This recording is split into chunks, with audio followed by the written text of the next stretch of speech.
James Bond. When the Bond films are produced beginning in 1962, the character reflects the mood of the times. Looking for shells? No, I'm just looking. Suppose I were to kill you for a thrill. I can think of something more sociable to do. How do you kill 5 hours in Rio if you don't samba? It was a fantasy, and I guess most of the men sitting in the seats felt I could be a Bond. Every woman probably looked at this and said, boy, he really has a lot of women in these films, but he hasn't met me. I think everything would change. By the mid-80s, some feel it's time for James Bond to change. People were thinking about becoming more monogamous. There was a whole idea of safe sex. So people commented about, is Bond going to become a one-woman man? This would become the first change for 007 in a film that would redefine James Bond.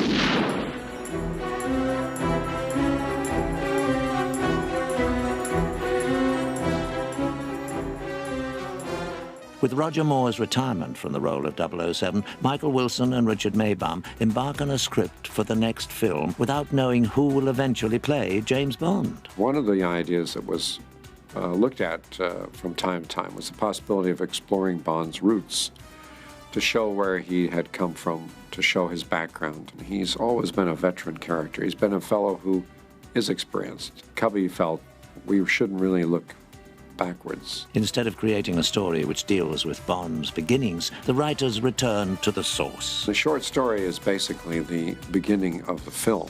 Whoever she was must have scared the living daylights out of her. Smерть Spionam, that's used in the opening sequence, those words meaning death to spies in Russian, come from Smerch, which is the organization that was in the early Fleming books, an assassination organization within Russia to liquidate foreign spies. Wilson and Maybaum make Fleming's female assassin the central character of the new story. As writing begins, the part of James Bond is yet to be cast. We weren't quite sure exactly how to go with the part, so we sort of wrote it fairly middle of the road. We didn't make it as comic as it had been with Roger. We were actively looking for a replacement, which is no easy task, believe me. We have tested people from time to time between films. Basically, you've got to have a guy who's looks handsome, fit, right height. He's got to have humor, and it's got to be hard. The first test was Sam Neill. So you're Tatiana Romanova. My friends call me Tanya. My friends call me Bond. James Bond. All of us were impressed with Sam Neill and very much wanted to use him. He'd been very successful as Riley Ace of Spies. The key members of the Bond creative team are sold on the New Zealand-born actor, except the one whose vote counts most. Like a lot of things in life, it was a close race. An actor who has long been high on the list of candidates is Timothy Dalton, who is first approached for On Her Majesty's Secret Service. Cubby did want him very much. He thought he would be a splendid Bond. I was about 24, 25 then. Had a good career as a young man in films, having done The Lion in Winter, Cromwell, Mary Queen of Scots, Wuthering Heights. And Mr. Broccoli very kindly asked me if I'd be interested. But when he came in for the interview, Timothy himself said, I just think I'm too young for this role. I think Bond should be between about 35 and 40. And as a 25, 26-year-old, you know, it would not have been right. He wasn't ready for it, obviously. Dalton turns the role down in 1968, but Broccoli feels he's a good choice and continues to pursue him into the 1970s and 80s. Cubby and I met Timothy Dalton on several occasions. We invited him into the studio in MGM 6 or 7 years ago. He seemed to have a sort of interesting side to him that we thought we might be able to use and explore for a new Bond. But Dalton's commitment to the film Brenda Starr means he will be unavailable when The Living Daylights begins production. There was a desperate search on for a James Bond. These very famous people wanting to play James Bond. What the actors had to do was do a fight scene and also do a love scene. I obviously didn't do the love scene, I did the fight scene. I'd come in and coordinate fights with the last 3 shortlisted actors. The young actress agrees to test with one of the candidates. The first time we used Miriam Dabo was in the tests with the actors. I did it because Barbara Broccoli approached me and I said, yeah, I'll do it for a day. Well, now that we've been properly introduced. When she turned out as well as she did, we decided that maybe she could play the leading role. I was thrilled. It was like, wow, I got a part in a movie and it's a Czechoslovakian girl, she's a cellist, so I'm going to be doing all these wonderful things. And my God, I'm in a Bond movie, me. Meanwhile, an actor many think is ideal for the role is coming to the end of his network television contract. Someone that we'd always considered was Pierce Brosnan. Pierce was so keen on becoming Bond. We decided to test Pierce, and I came down here to Pinewood and we did extensive testing for 3 days. I cut the tests together, presented them to Cubby, and we sat in the theatre and he slowly nodded his head. When I was cast as Karamilovi in The Living Daylights, at the time, Pierce Brosnan was supposed to play the part. When it actually happened that he was going to play Bond, it was wonderful. They were so delighted. The other roles are quickly cast. Dutch actor Jeroen Krabbe is approached for the role of Koskov. We first saw him in Soldier of Orange, of course, where he was magnificent. I had one wish, which was to be in a James Bond movie. Ever since I'd seen the first ones when I was 12, 13, 14. When an opportunity presented itself, we offered him the role. For the part of cold-blooded assassin Necros, the producers hire a dancer-turned-actor. I think what made it happen was really the incredible coincidence that the character I played was described exactly the way I looked. Rounding out the international cast is Joe Don Baker as Brad Whitaker. Whitaker was a nut. He was a very rich man who had his own army. He thought he was Napoleon or somebody. All of a sudden they said, no, it's postponed for 2 weeks. Because Pierce was doing Remington Steele, and they couldn't get him out of the series. I think it was a 60-day thing for them to come up with any more episodes, and I believe on the 56th day they came up with 5 more episodes. And the network that he was working for wouldn't release him. And the edict from Cubby was that Remington Steele will not be James Bond. So that was the end of the deal. And we got into tests again, and then Timothy came in. Cubby always remembered that Timothy Dalton was someone who, in his mind, could play Bond. And then they approached him again, and then he said yes. The schedule on this Bond film was delayed, and it was delayed to the point where I became available, and I was asked again, and I was very, very pleased.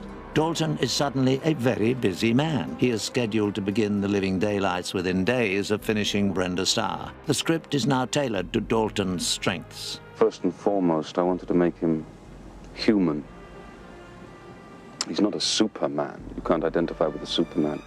We were very anxious to get back to the more hard-edged Fleming-type Bond, both in the story and the way Bond played the part. He told us he was going to go back and reread the Fleming novels to get sort of grounded in the character, and we said that was a good idea. You can always identify with the James Bond of the books. I mean, he's very much a man, and a tarnished man, really. You know, he's not perfect. He felt that Bond was a conflicted fellow, and that should appear sort of as a subtext for the character. He agreed that he wanted to play a harder kind of Bond. Timothy wanted, seriously, to change the image quite a bit in that, it wasn't necessarily this guy in the tux. He wants to be a tougher character. He was going to be James Bond. No room for laughs and jokes.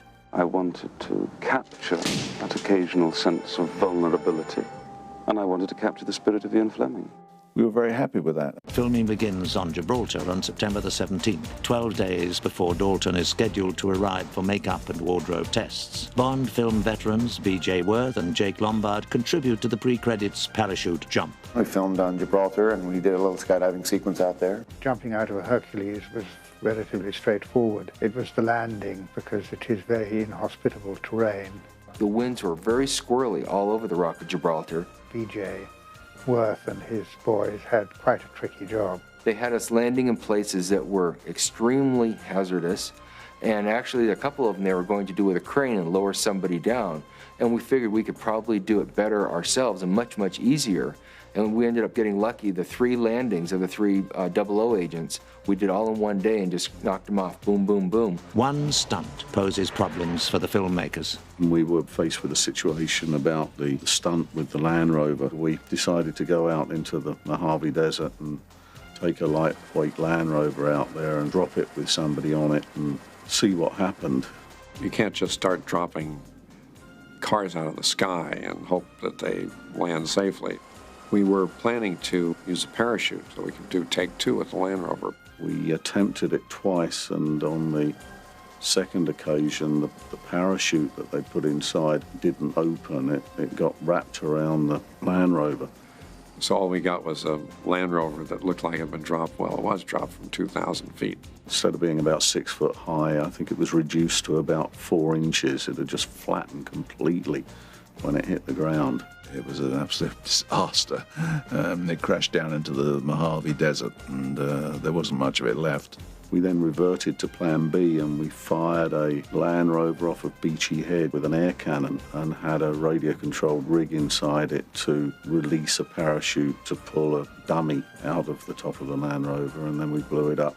Almost 2 weeks after the second unit begins filming on Gibraltar, the first unit starts shooting with Andreas Wisniewski and stuntman Bill Weston. Ballet training helps to execute action scenes insofar as you have a certain awareness of your body.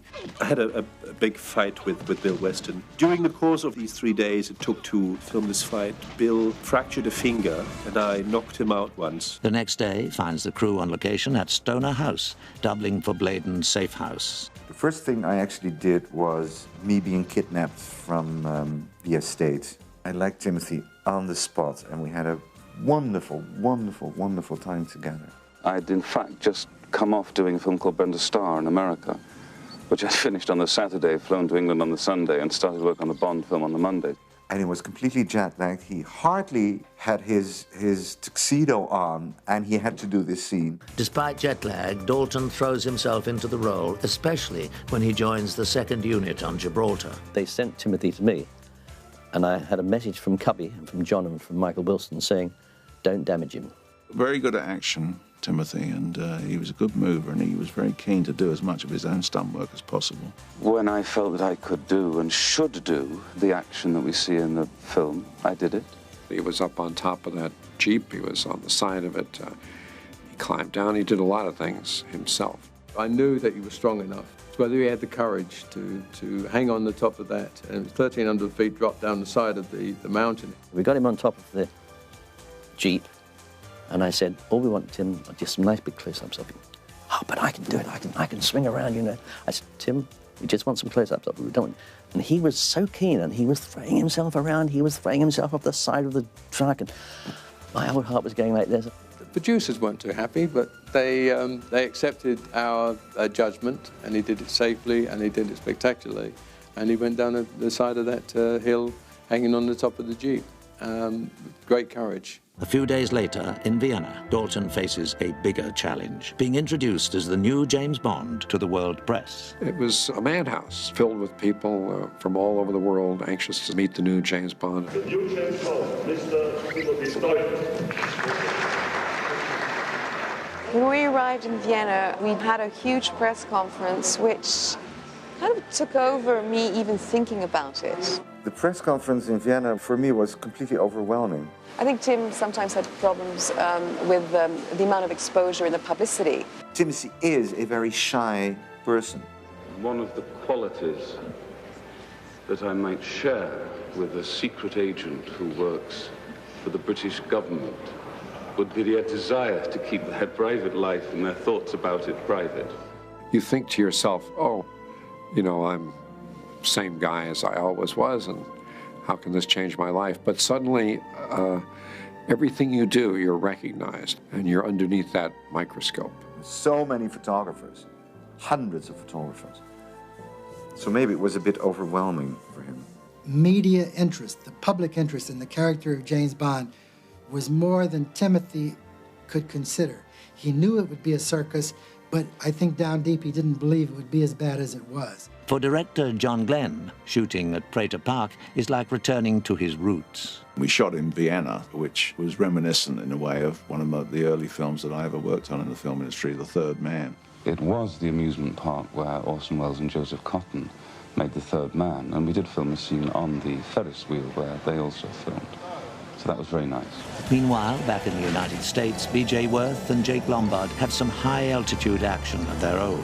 Sparky Green, who's a director-producer, organized the logistics, and B.J. Worth put the team together for the stunt fight. We had to make this 900-pound sack fly. We built this great big fiberglass keel inside and then put bags around it, but the air would actually hit the keel, and this stabilized it. Of course, a 900-pound thing to get in and out of the back of an airplane was a good trick, but a couple of winches and pulleys and cables and good rigging worked out well. This cargo net was being buffeted by winds, and they were continually being slammed against the fuselage. And I got tossed off over Visalia a couple of times. We had safety guys that would chase us. But for them to go out and catch you and do you much good in free fall, be really lucky if they could help you out. Then I had to do a big swing move, get back on the back side of the bag, and usually by that time I could not move. So I would just hold on and open my mouth, and that was our signal to bring in the bag. So the winches would then pull in the net, and I would just ride there until I got close. Two people would come out and just haul me in, and I'd lay there on the tailgate, and I couldn't move. Completely spent my energy because of all the wind on the front of the bag. We built a ripcord system in the net, and you had to hang on, get your feet and hands on both sides of it, so the guy in the plane could pull the ripcord, and then you just sort of let go and open the net up. The first time we did this, we definitely had our adrenaline moving pretty good. And we got down in position, and we pulled the big cable to release them, and it was a wild ride. Boy, once you let those bags out of there, it got real breezy. All these bags are hitting you like at 120 miles an hour, and you have to still hang on. When I kicked off the bad guy and tried to climb back in, Bond is just supposed to climb back up the net in a normal fashion and climb over the tailgate. John Glenn wasn't so excited back home because he wanted some more excitement. It was kind of a dull sequence with a bag just hanging there. Well, it got real undull real fast. When the net started going through its wild gyrations, I thought I was going to hit my head, so I tucked my head down. And the third one, I was sure I was going to hit it, and so I dropped my head to have my backpack hit it. I don't know how close it actually came, and I never did touch it, but I thought surely it would. I thought he was going to be hit by the tail of the airplane because it started to come up and down. And it was very frightening, and he got off just in time. It was obvious if I stayed on any longer, it was going to happen, and that's why I got off when I did. While Worth and Lombard complete the cargo net shots, the first unit travels to Morocco. Shooting in Tangier was just wonderful. Morocco is a wonderful country to shoot in. It has a great international flavor. Morocco in the winter is still quite pleasant. It was a lovely experience of another culture. I love the Moroccan culture. It's beautiful. I love the food. It was wonderful. It was like animated chaos and the blazing sun. On October 27th, the filmmakers begin shooting at Palais El Mondoub, one of the many residences of millionaire Malcolm Forbes. We're looking for grand houses. It could be the villain's house. So someone said, why not the Malcolm Forbes house? So we went over there and we looked at it. He very kindly gave us access to the house and the grounds overlooking the Mediterranean. It was screaming with money and wealth and luxury. Forbes had a collection of toy soldiers, very expensive toy soldiers. I was taken with the idea of the eccentricity of having all these toy soldiers there. And we could have a great end sequence, make it kind of eerie with these soldiers and Joe Don playing these war games. And then, of course, whenever you see something in a glass case in a James Bond film, you know that it's not long for this world.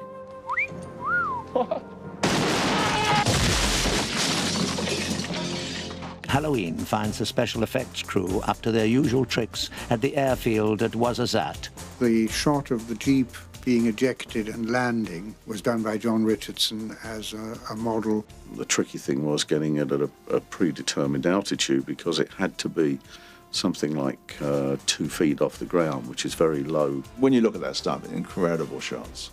We had a little radio-controlled drogue parachute connected to a full-size model parachute, which was connected to a little model of the Jeep and the skid. Never seen them done better anywhere. And then the Jeep landing and driving through the wall and driving away was done full size in Morocco.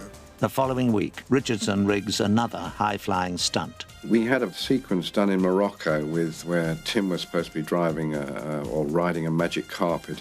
Bond rushes along the rooftops and grabs a carpet at some point and throws them on to a couple of what appear to be electrical or telegraph cables going across the rooftops.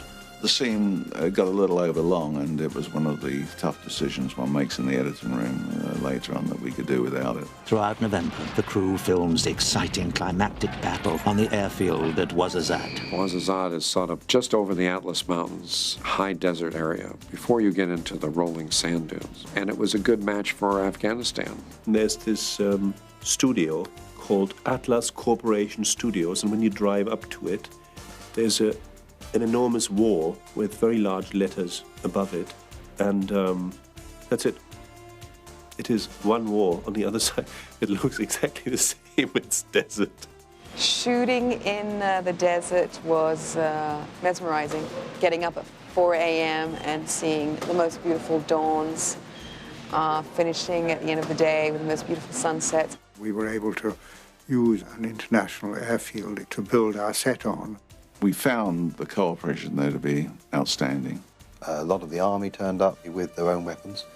I spent most of my time down in Ouarzazate because we had a mass of work going on down there and a lot of miniatures as well. There were 3 units working. We'd be rigging for the battle, and I would rush backwards and forwards on one of the motorbikes from the chase sequence. Richardson also has to create a ravine and bridge for the battle sequence. We needed a bridge that had to look as though it was over a terrifyingly high ravine. There is a modern bridge in Ouarzazate that goes over a stream bed. So John Richardson and his men built what we call a foreground miniature. The bridge was 4 feet high, but looked as though it was 100. The background walls of the ravine were plasterwork, and the rest of it all just sort of blended in with the real thing. Suddenly, this little wadi with a little bridge 10 feet high was now 300 feet in the air, with all the cladding of the timber on it and everything else. The water in the bottom is in fact saran wrap on a painted piece of plywood. The whole thing became an absolute amazing shot, and it was one of the finest achievements that I've ever seen of foreground miniatures. I think it's one of those situations where you really can't see the join. And then back in Pinewood Studios, we built a quarter-scale bridge over a little piece of river and real rocks, and then we literally blew that up and collapsed the bridge.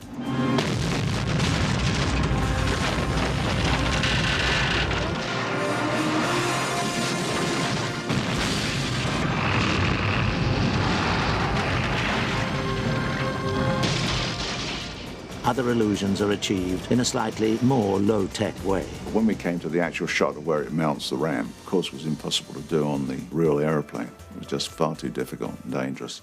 Well, it's not possible because Hercules are not allowed to taxi with their ramps down. So we've got in the largest furniture van that we could find. We're actually on a truck on the runway, and the Jeep came up behind us, and in it went. Because the sequence requires so much action, the producers minimize the risk and bring in Dr. James D'Horta, who happens to be a cousin of Cubby Broccoli's. So we had an emergency surgeon on the set, which is basically unheard of. We flew to Ouarzazate, and the crew had built a 007 MASH unit. Jimmy was wonderful. He used to carry out minor operations on site. The guys were coming up and saying, "Hey, Doc, I got me a mole here. Can we get that off?" Everyone on the crew had a lump removed. They were usually fixed in the bar at night, After these guys had, I think, a couple of pints, then they started realizing, oh, yeah, I do want that thing taken off. And there we were, doing plastic cosmetic surgery in Ouarzazate. But D'Horta also has more serious work. A horseman had fallen off of a horse as the horse was going across a bridge and lacerated his radial artery. He had to do some surgery on him in the middle of nowhere in a tent My nurse, Barbara Broccoli, setting there gloved as I exposed the area, cleaned it. An hour later, Barbara came on the set, completely pale and white. What's happening to you? She said, well, I had to be the nurse I was there when Jamie performed the surgery. I said, could you do it? She said, no, but I had to do it because there wasn't any nurse. I said, how did you do it? By closing my eyes, she said. The crew returns to Pinewood at the end of November and a few weeks later welcomes some special guests to the set. During the filming, the royal couple, Princess Di and Prince Charles, were going to make a tour of Pinewood. And they asked that Cubby and I escort them around the studio. They were being totally entertained because, you know, a Bond movie is like a place for a kid to arrive. Prince Charles assists with the filming. When Prince Charles came down, we rigged it up and I actually gave him the switches to fire it. Which he did. He pushed the button in and sent a missile down to target downrange. For somebody not used to it and not used to, you know, having to cope with something like that, he did it amazingly well. Princess Diana has some fun of her own. We got some of the breakaway bottles that were made in the plasterer's shop. I said to Diana, why don't you smash a sugar glass bottle in your husband's head? Just for fun. This was front page coverage all over the world the next day. In every paper, every television station. And I was in the middle, laughing. In January, Timothy Dalton and Andreas Wisniewski fight to the death on a recreation of the Hercules cargo hold on Pinewood's B stage. They rebuilt the back of the plane in the studio with this net hanging out of it, built a landscape of plaster Paris and a horizon and enormous fans. We were actually shooting from a crane, shooting down onto the miniature mountaintops. And the net was torn across the set and no more than 6 or 8 feet above the mountaintops. So for 3 days, we ended up hanging in this net, matching to the aerial shots that they'd already taken. The net bouncing up and down we accomplished with wires and counterweights so that we could control it and match the sort of frequency of the flapping that it was doing. We'd just done an hour of it out of what was going to be 3 days, and Timothy Dalton saying, I'm knackered already. The crew travels to their final location in mid-January, a frozen lake in Austria, for a scene showcasing Bond's new Aston Martin. And the idea of bringing back the Aston Martin was, you know, for traditional Bond fans is a great positive.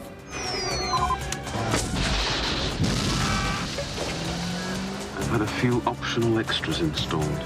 So we thought, well, with the new Bond, why not? This had to be built to have skis come out the side, it had to fire rockets, it had all of the standard Bond things that one would expect to find on an Aston Martin.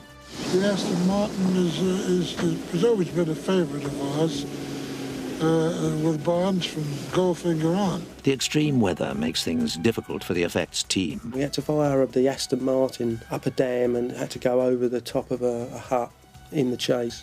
We're very used to firing things with air cannons, and, you know, we've done it on a number of occasions. Well, it's like 30 below out there, and we fired the car with compressed air. Because of the extreme cold, the valves, instead of opening ever so quickly, the valves had contracted and it opened ever so slowly. We were rushing around with blowtorches and heaters and trying to warm everything up. And the car, instead of firing off like mad, just went bloop and went straight into the hut. Total disaster. I went over to Cubby and said, I'm terribly sorry you're coming. So he said, don't worry. He said, we'll come back tomorrow, we'll do it again. And we went back next day. Cubby sat down in the same seat. We fired it, it flew a dream and it looked great. And I went up to him, I said, was that better, Cubby? He said, yeah. He said, that's exactly what I knew would happen. One of the last location shots filmed involves Bond in his most unusual mode of transportation. I actually came up with this idea when I was in America and we were thrashing out the script.